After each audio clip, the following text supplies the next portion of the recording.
बातचीत करने के सही तरीके पे मैंने ऑलरेडी बहुत सारे वीडियोस बनाए हैं, बट आज का वीडियो बेहद खास है और थोड़ा सा डिफरेंट है कि बातचीत करते समय कई बार हमारी बातों में नीरसता सी आ जाती है, यानी कि बातें हमारी खुद में बोरिंग सी लगने लगती हैं। सो आइए आज यही जानते हैं कि बातों को इंटरेस्टिंग कैसे बनाएं और बातों में नीरसता से कैसे बचें, यानी कि उनको बोरिंग होने से कैसे बचाएं। और हाँ, वीडियो शुरू करने से पहले आपसे शुरू में ही माफी मांगना चाहूंगी, आज मेरा गला थोड़ा सा खराब, होप आप माइंड नहीं करेंगे। सबसे पहला पॉइंट आता है कि जब भी कभी आप अपनी बातचीत शुरू कर रहे हैं, कोई किस्सा बताने चल रहे हैं, सो ऐसा नहीं है कि एक ही तरीके से आप हर जगह पे बताना शुरू कर दें या एक ही तरीके से अपनी बातों को बोलें। कई बार क्या होता है कि हमें ग्रुप भी देखना पड़ता है, यानी कि उसमें कितने मेल्स हैं कितने फीमेल्स हैं, इवन देन ये भी देखना पड़ता है कि उसमें किस एज ग्रुप के लोग हैं। जैसे कई बार क्या होता है टीनेजर्स होते हैं, कई बार क्या होता है मिडिल एज पीपल होते हैं और कई बार क्या होता है ओल्ड एज पीपल होते हैं और कई बार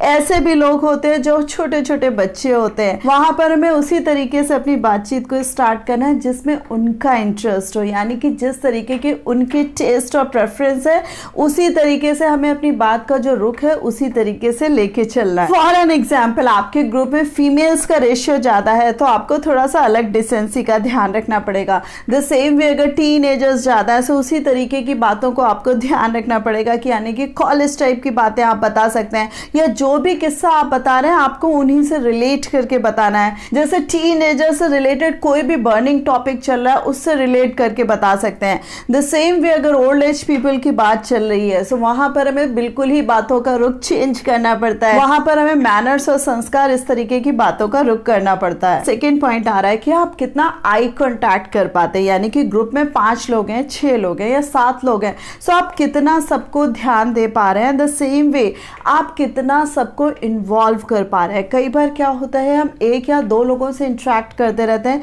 या उन्हीं के क्वेश्चन आंसर्स का जवाब देते रहते हैं या उन्हीं से बातचीत में उलझ जाते हैं। जो बाकी 3 लोग बैठे हुए या बाकी 4 लोग बैठे या कोई एक ऐसा इंसान भी बैठा है जिसकी तरफ हमने पूरे कन्वर्सेशन में रुख ही नहीं किया है। सो यहाँ पर ध्यान देने वाली बात यह है कि eye contact, the same way involvement of each and every person. इसी के साथ साथ फ्रेंड्स जो नेक्स्ट पॉइंट आ रहा है कि किस तरीके से आप अटेंशन सीकर होते हैं, यानी कि किस तरीके से आप लोगों का ध्यान खींचते हैं। ये जो अटेंशन होता है फ्रेंड्स, ये अपने आप में एक कला होती है, यानी कि आपका वॉइस मॉड्यूलेशन कैसा है, आप किस तरीके से सुर को ऊंचा कर रहे हैं फिर नीचे कर रहे हैं फिर ऊंचा कर रहे हैं, यानी कि जो बातों में उतार चढ़ाव होता है, वॉइस मॉड्यूलेशन। दूसरी चीज आपका बैठने का जेस्चर कैसा है। तीसरी चीज आपकी जो बॉडी लैंग्वेज है। एक बार क्या होता है कि जब हम बहुत इंटरेस्टिंग बात बता रहे होते हैं सो उसी तरीके से हमें अपने आंखों का, फेस का, स्माइल का, हर तरीके से अपने फेशियल एक्सप्रेशंस पे ध्यान देना होता है। द सेम वे ये जो जेस्चर होते हैं उस पर भी ध्यान देना होता है कि पता है क्या हुआ। सो यहाँ पर जो बात स्टार्ट करने से पहले एक एक्साइटमेंट और इंटरेस्ट जो स्पीकर खुद से क्रिएट कर देता है, अपने आप ही जो दूसरों का ध्यान है वो आपकी तरफ चला जाएगा। फ्रेंड्स ये देखना बहुत जरूरी होता है कि दूसरों का ध्यान हमारी तरफ जा रहा है कि नहीं जा रहा है।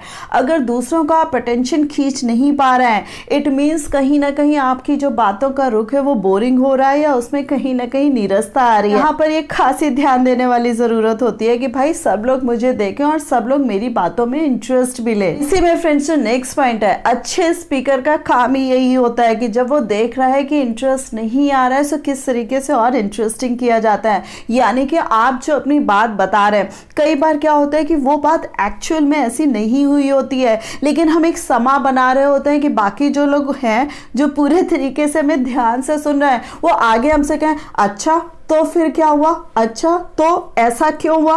सो यहाँ पर जो बात यह है कि किस तरीके से आगे आप क्वेश्चंस क्रिएट कर रहे हैं अपनी ऑडियंस में। इसी में फ्रेंड्स नेक्स्ट पॉइंट आता है कि कई बार क्या होता है कि हम बात शुरू तो बहुत इंटरेस्टिंग मोड में करते हैं लेकिन बीच में आते आते या जो उसका लास्ट होता है वो बिल्कुल फुस होता है। सो आपको ध्यान रखना है कि जिस तरीके से आपने बात को इंटरेस्टिंग मोड में शुरू करी है, द सेम वे जो बीच का जो पार्ट है उसमें भी इंटरेस्ट सेम बराबर बना रहे और उसका जो लास्ट हो वो बिल्कुल ही अल्टीमेट होना चाहिए, यानी कि लोगों को इंटरेस्ट है कि भाई आखिर में हुआ क्या, यानी कि आगे बोलो आगे हुआ क्या, यानी कि आप जब बातें बंद भी कर दें तब भी लोगों को इंटरेस्ट लगे कि भाई अगली बार इससे मिलने का मौका कब मिलेगा। तो फ्रेंड्स, टोटलिटी में बात कहने वाली ये है कि ये जो हमारी पूरी की पूरी पर्सनैलिटी है उसमें जो कम्युनिकेशन है, जो बातचीत है, ये एक अहम रोल प्ले करती है। जो हमारा देखना सुनना होता है वो तो मैटर करता ही करता है। द सेम वे देखने सुनने में 4 चांद तभी लग जाते हैं जब हम बातचीत करने में उतने ही स्किल्ड हो जाते हैं। बातों बातों में हम ऐसी बात करें जिससे हम खुद की भी इमेज दूसरों के सामने अच्छी क्रिएट कर सकें।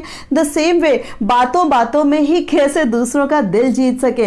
फ्रेंड्स, ये अपने आप में एक कला होती है और इसको सीखना कोई बड़ी बात नहीं है। होप आपको पूरा का पूरा ये वीडियो पसंद आया होगा, बट कौन सा पॉइंट सबसे ज़्यादा अच्छा लगा मुझे कमेंट करके ज़रूर बताइएगा। और हाँ, वीडियो को लाइक करना मत भूलिएगा, अपने फ्रेंड्स के साथ शेयर करना मत भूलिएगा और इस प्यारी सी फैमिली का पार्ट बनने के लिए चैनल को सब्सक्राइब कर दीजिएगा। So thanks a lot for giving me this much time.